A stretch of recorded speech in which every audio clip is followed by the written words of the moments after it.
₹20-25 की मिलती है, आप बाय कर सकते हो। आपका स्ट्रेट टारगेट ₹100 का, उसके बाद टारगेट 170 का, क्योंकि यहाँ से स्ट्रेट मूव आपको 24,770 तक मिल सकती है। और गाइस आपको याद होगा लास्ट एक्सपायरी पे बहुत बढ़िया मूव मिली थी, उसके बाद 4 दिन से मार्केट साइडवेज है, तो देयर आर हाई चांस कल एक जैकपॉट एक्सपायरी आपको देखने को मिल सकती है। Hello everyone, welcome back to another video. इस वीडियो में बात करेंगे निफ्टी और बैंक निफ्टी के बारे में। गाइस आजकल आप देख सकते हो मार्केट में बिल्कुल भी मोमेंटम नहीं है, लेकिन फिर भी हमने आपको जो वीडियो में कल बोला था एग्जैक्टली वही देखने को मिला है। हमने आपको बोला था सिर्फ और सिर्फ फोकस करना है रिवर्सल ट्रेड पे। प्रीमियम चैनल पे भी अगर हम बात करें तो सिर्फ सिर्फ रिवर्सल ट्रेड दिया था। आज बॉटम से हमने कल भी अगर आप देखोगे हमने बीटीएसटी में आपको एक कॉल ऑप्शंस प्रोवाइड कर रखे थे। वही आज आपने देखा है कि मार्केट थोड़ी बहुत गैप अप फ्लैट खुल के ऊपर गई, तुम्हारे टारगेट सारे अचीव हुए हैं। ठीक है, उसके बाद अगर हम यहाँ पे देख रहे हैं अगर आज इंट्राडे में, तो पूरी मार्केट उसके बाद साइडवेज थी। मतलब आप कह सकते हो कि मॉर्निंग में ही मोमेंटम था, उसके बाद कोई भी मोमेंटम हमको यहाँ पे कुछ अच्छा खासा देखने को नहीं मिला। जैसे कि आप देख सकते हो मॉर्निंग में मार्केट ऊपर गई थी, उसके बाद सारी साइडवेज है, कुछ भी अच्छा खासा मोमेंटम नहीं है। ठीक है गाइस, इसके पीछे का जो लॉजिक है वो सिंपल सी बात है। आप लोगों को अगर डाउट है कि मार्केट ऐसा क्यों चल रही है, गाइस थर्सडे अगर आपको याद होगा पिछली थर्सडे एक्सपायरी में बहुत ही बड़ी मूव आई थी। प्रीमियम बहुत सारे बहुत महंगे थे, जिसकी वजह से आप देख सकते हो इतनी बड़ी एक रेंज बन गई। अगर हम रेंज के बारे में बात करें गाइस, ऑलमोस्ट 24,850 से लेके एक 24,300, निफ्टी में एक 500 पॉइंट का साइडवेज सिनेरियो बना हुआ है। मतलब एक इतनी बड़ी मूव आई है कि उसके अंदर ही मार्केट खड़ी रह गई। तो आप ये मान के चलो, जब तक ये स्विंग ब्रेक नहीं होता या जब तक ये वाला लो ब्रेक नहीं होता, तब तक मार्केट की कोई भी मूव नहीं है। इसके अंदर सिर्फ और सिर्फ आपको रैंडम्स मूव देखने वाली हैं। अगर आप में बहुत अच्छे स्किल्स हैं तभी आप इसमें प्रॉफिट कर सकते हो, वरना चांसेस हैं कि आपको माइनर लॉस होगा, या आप हर मूव कैच करने जाओगे तो आपको लॉस ही लॉस होने वाला है। क्यों? क्योंकि अगर आप देखोगे, आप 5 मिनट का टाइम फ्रेम लगाओ या 15 मिनट का टाइम फ्रेम लगाओ, मार्केट में अगर आप कुछ भी जैसे सपोज करो ईएमए का भी क्रॉस ओवर देख रहे हो, जैसे ईएमए का यहाँ क्रॉस ओवर हुआ, थोड़ा बहुत प्रॉफिट मिला, उसके बाद मार्केट साइडवेज होगी। अगर आप ऑप्शन ट्रेड करते हो, आपको मैं लिख के देता हूँ, आपने इस मूव में कुछ भी पैसा नहीं कमाया होगा, क्योंकि प्रीमियम जो है वो डिके हो जाएगा। ठीक है, फिर आपको कोई ना कोई, जैसे सपोज करो यहाँ पे ये डबल बॉटम दिख रहा है, आपने ये ट्रेड करा, मार्केट ऊपर गई, वापस सारी नीचे आ गई।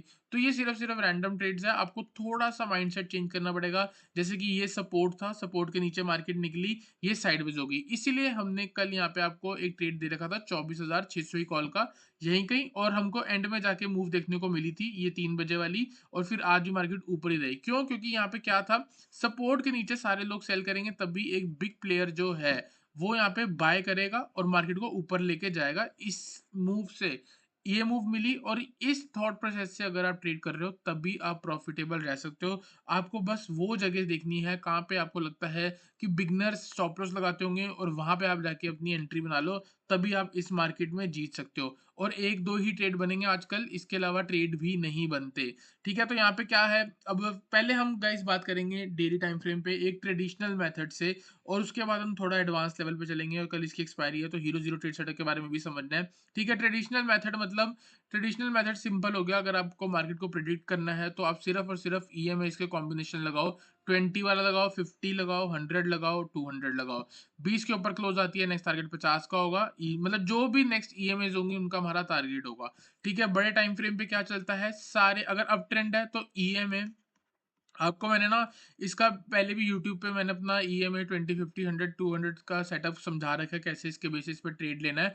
मैंने पहले भी वीडियोस डाल रखी हैं, अगर आप चाहो तो मेरी यूट्यूब चैनल पे जाके सारी वीडियोस देख सकते हो। उसमें थोड़ा आपको रिसर्च करना पड़ेगा कि मैंने कहाँ पे डाली थी, बहुत पहले की डाल रखी है। जैसे कि आप देख सकते हो, EMA 20 greater than 50 greater than 100 greater than 200, अगर ऐसा सिनेरियो है तो चांसेस है कि मार्केट अप ट्रेंड में है। अगर ईएमए 20 50 के नीचे है और 100 के नीचे है, 200 के नीचे है, तो आपको दिखेगा कहीं न कहीं डाउन ट्रेंड का सिनेरियो। जैसे कि अगर हम पीछे जाएँगे, अभी तो मार्केट सारी अप ट्रेंड में थी, आपको बहुत ही रेयर दिखेगा ऐसा सिनेरियो जहाँ पे मार्केट डाउन ट्रेंड में आती है, क्योंकि इंडेक्स आपको डाउन ट्रेंड में नहीं देखने को मिलता। जैसे कि इस सिनेरियो में देखोगे, ईएमए 20 जो है लेस देन 50, 100 है, तो यहाँ से आप सारा डाउन ट्रेंड का सिनेरियो देख सकते हो। तो ऐसा सिनेरियो होता है, तो हमारे यहाँ पे सिंपल है, ट्रेडिशनल मेथड से पहले मार्केट को एनालाइज़ करते हैं, उसके बाद थोड़ा-सा हम एडवांस चलेंगे, फिबोनाचीज़ वगैरह देखेंगे। वीडियो थोड़ी लंबी हो सकती है, क्योंकि मार्केट को समझने की बहुत नीड है। अब सिंपल सी बात है, आप यहाँ पे अगर देखोगे, ईएमए 20 के ऊपर मार्केट रहती है एक अप ट्रेंड में। Most of the time EMA 20 पे सपोर्ट लेती है, और वहां से एक करेक्शन लेने के बाद वापस से मार्केट मूव दिखाती है, ठीक है? तो ये तो आप सबको पता ही है। जैसे कि अगर आप यहाँ पे देखोगे मार्केट EMA 20 के नीचे आई, फिर उसका पुल बैक लिया, वापस नीचे आई, फिर उसका पुल बैक लिया, वहीं से वापस नीचे चली गई, फिर EMA 20 जो ग्रीन कलर की लाइन जा रही है, उस पे आप देख सकते हो रेजिस्टेंस लेके फॉल दी, फिर यहाँ पे देखो ब्रेक करने के बाद यहाँ पे सपोर्ट ले रही है, फिर वापस इधर सपोर्ट ले रही है। तो मतलब EMA 20 जो है वो एक मैग्नेट की तरह काम करती है। अगर मार्केट कुछ ज़्यादा ही सपोज़ करो ये आपकी EMA 20 चल रही है और मार्केट कहीं न कहीं इतनी ऊपर पहुँच गई है, मतलब यहाँ से बाउंस लेने के बाद यहाँ तक पहुँच गई है, तो चांसेस होगा कि ये वापस से थोड़ी बहुत करेक्ट हो या फिर EMA इसके आस-पास पहुँचे, तो वहाँ से एक बार करेक्ट लेने के बाद मार्केट हायर हाई की फॉर्मेशंस लगाए। तो अगर हम EMA 20 के बारे में बात करें, EMA 20 आज कहाँ चल रही है? आपको कहाँ पे देखना पड़ेगा? यहाँ पे जो ग्रीन कलर का नंबर है वो देखना पड़ेगा। ऑलमोस्ट चल रहा है 24,348, तो आप कह सकते हो कि आने वाले दिन में अगर 24,350 के आसपास मार्केट आती है तो वहां से एक बाउंस दिख सकता है। ठीक है, अब एक चीज है, या तो मार्केट 350 तक गिर जाए या फिर एक दो दिन साइडवेज होने के बाद ये EMA जो धीरे धीरे ऊपर की तरफ शिफ्ट हो रही है, कहीं ना कहीं 24,500 या 24,600 पे आ जाए, वहां के टच मिले और मार्केट में एक रॉकेट मूव आए। ठीक है, तो ये तो हो गया बड़ा टाइम फ्रेम। 1 आवर के टाइम फ्रेम पे चलते हैं। 1 आवर के टाइम फ्रेम पे आप देख सकते हो कि मार्केट EMA 20 के ही साथ साथ ऊपर चल रही है। यहाँ पे सपोर्ट लिया, वापस बाउंस, फिर वापस देख सकते हो सपोर्ट लेके बाउंस, फिर यहाँ पे देखो, फिर इधर देख सकते हो सपोर्ट लिया, बाउंस किया, फिर इसके नीचे निकल के वापस ऊपर जा रही है। तो मतलब कहीं ना कहीं EMA 20 के ऊपर चल रही है। तो यहाँ पे हम चाहे तो एक बार अपना ट्रेंड लाइन बना के ब्रेकआउट प्लान कर सकते हैं। जैसे कि ये वाला हाई दिख रहा है, यहाँ से एक बार ट्रेंड लाइन बनाने की कोशिश करते हैं। ठीक है, दूसरे अगर आप देखोगे तो एक ट्रेंड लाइन आपको इन हाई से भी बनानी चाहिए, क्योंकि ये एक हाई है और यहाँ पे मल्टीपल हाईज आपके कनेक्ट हो रहे हैं। तो मोटा मोटा मान के चलो लास्ट स्विंग जो मिल रहा है वो ये है। कल अगर बाय चांस सपोज करो गैप अप हो रहा है, उसके बाद अगर मार्केट 24,700 ब्रेक कर रही है, ये वाला हाई, आप गाइस बाय करके चल सकते हो। आप एज्यूम कर सकते हो कि यहाँ पे मार्केट में मोमेंटम आ सकता है। 24,700 के ऊपर अगर बाय कर रहे हो, फर्स्ट टारगेट 24,750, सेकंड टारगेट 24,800, इसके बाद टारगेट 24,900 तक आपको देखने को मिल सकता है। ये वाला हाई भी क्लियर हो सकता है। ठीक है, on the down side already market 4 दिन से साइडवेज है, तो हो सकता है आपको कल बढ़िया हीरो जीरो ट्रेड मिल जाए। ठीक है, ऑन द डाउन साइड यहाँ पे देखोगे अगर मार्केट 24,580, अब 580 कैसे मैं वो भी बताऊंगा। ठीक है, जैसे कि आप देख सकते हो ये वाला लो था, इसको मार्केट ने सपोर्ट की तरह ऐड कर रखा था, तो 24,580 है। 24,580 अगर ब्रेक हो रहा है तो आपका फर्स्ट टारगेट जो होगा 24,530 और 24,500, बस। इसके अलावा कोई ट्रेड नहीं है। एक ट्रेड बन रहा है आपका 24,700 के ऊपर, एक ट्रेड बन रहा है 24,580 के नीचे। ठीक है, अब इसके अंदर अगर आपको ट्रेड करना है तो आपको और छोटे टाइम फ्रेम में 15 मिनट के टाइम फ्रेम पे जाना पड़ेगा। तो 15 मिनट के टाइम फ्रेम पे अगर हम चलेंगे तो मेरे अकॉर्डिंग आपको थोड़ा बहुत अगर 24,580 ये लेवल हो गया, आप देख सकते हो यहाँ पे मार्केट ने सपोर्ट लिया था।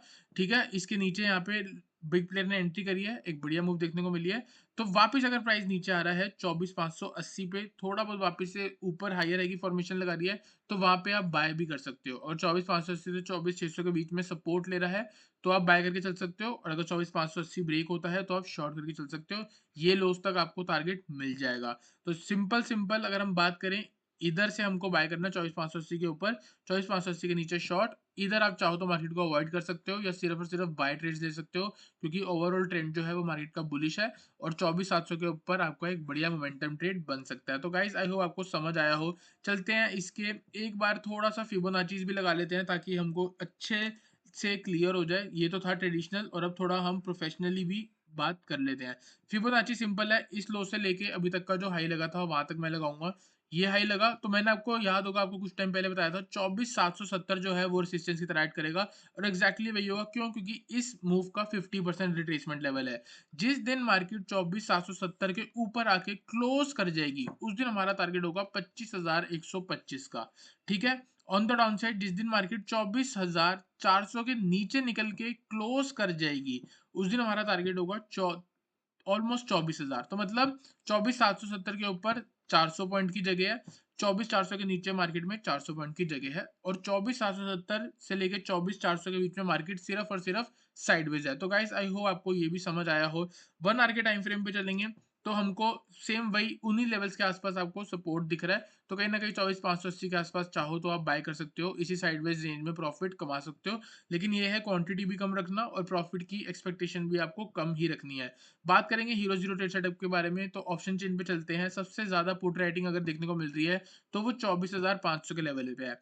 24,500 के लेवल पे आप देख सकते हो 4,37,000 की पुट सेल करी गई है। पुट सेल करने का मतलब ये लोग एक्सपेक्ट कर रहे हैं कल चाहे कुछ हो जाए 24,500 के नीचे बंद नहीं होने वाली। तो हम क्या करेंगे, 24,500 हमको यहाँ पे भी सपोर्ट दिख रहा है, ठीक है। 24,580 का हमको टेक्निकल्स पे सपोर्ट दिख रहा है और रफली 24,500 भी है। तो हम प्लान करेंगे कि मार्केट अगर 24,580 के थोड़ा बहुत नीचे आती है, 24,550 से लेके 24,500 इस जोन पे गाइस कल हम कॉल ऑप्शन कंसिडर करने वाले हैं।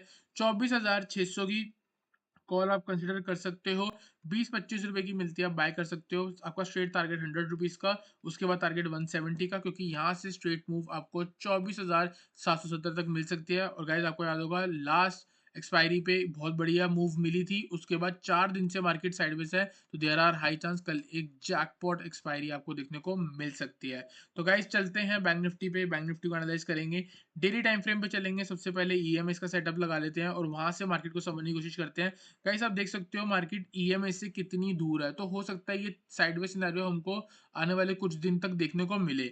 ऑलरेडी यहाँ पे आप देख सकते हो 53,900 ऊपर और नीचे 52,900, तो 1,000 पॉइंट की मार्केट ने रेंज बना रखी है। इस 1,000 पॉइंट के अंदर मार्केट सिर्फ और सिर्फ साइडवेज है, सिर्फ और सिर्फ रैंडम ट्रेड्स मिलने वाले हैं। लेकिन अगर आप रिवर्सल ट्रेड प्लान करोगे तो चांसेस है कि आप बढ़िया प्रॉफिट कर सकते हो। जैसे कि हमारा आज का मॉर्निंग में मार्केट बिल्कुल सपोर्ट पे आई हुई थी, हमने यहाँ पे ट्रेड दिया था 490 पे 53,800 की कॉल दी थी with a target of 590 and 690। 490 से सीधा 600 रुपए तक गई है। इस मूव में हमारा टारगेट डन हो गया। उसके बाद सारी मार्केट साइडवेज थी या थोड़ा बहुत इसने लोअर लो की फॉर्मेशन लगाई है। बात करेंगे ट्रेडिंग के बारे में, तो यहाँ पे 53,300 से लेके 53,200, 53,300 से लेके 53,200 इस जोन पे बाय के बारे में सोचो। बार बार यहीं से बाउंस आया है, फिर हो सकता है कल मॉर्निंग में आपको यहीं से ही बाउंस देखने को मिले। ऑन द अपसाइड आप देख सकते हो ये एक रेसिस्टेंस की तरह एक्ट कर रहा है, तो कहीं ना कहीं 53,600 से लेके 53,700 के जोन पे आप सेलिंग प्लान कर सकते हो। लेकिन अगर कल 53,700 ब्रेक हो जाएगा, इसके ऊपर आके मार्केट सस्टेन करने लग जाएगी, तो आपका ऊपर की साइड पे टारगेट बन जाएगा। 53,700 के ऊपर टारगेट आपका 53,900 रहेगा, ये वाला हाई। और ये ब्रेक होगा तो नेक्स्ट टारगेट 54,000 से लेके 54,400 भी रह सकता है। ठीक है, तो ये आपका बाय साइड का हो गया। अब डेली टाइम फ्रेम पे चलते हैं। मैं गाइस आपको एक और चीज दिखाना चाहता हूँ। जैसे कि अगर आप सारी चीजों को हटा लो लेकिन ईएमए 20 और 50 को ही कंसिडर करें, आप यहाँ पे देख सकते हो गाइस, जब लास्ट ईएमए 20 और 50 का बुलिश क्रॉस ओवर आया था यहाँ से, इधर से जो मार्केट है आपकी ऑलमोस्ट 7% तक का रिटर्न दिया था, मतलब 3600 पॉइंट्स दिए थे। उसके बाद अगर आप देखोगे लास्ट में हमको जब बुलिश क्रॉस ओवर ईएमए 2050 का यहाँ पे मिला था, तो उसके बाद भी आप देख सकते हो हमको आने वाले दिन में 7% आराम से देखने को मिल गए थे। बीच में काफी ज्यादा वॉलेटिलिटी थी लेकिन मार्केट ऊपर ही गई।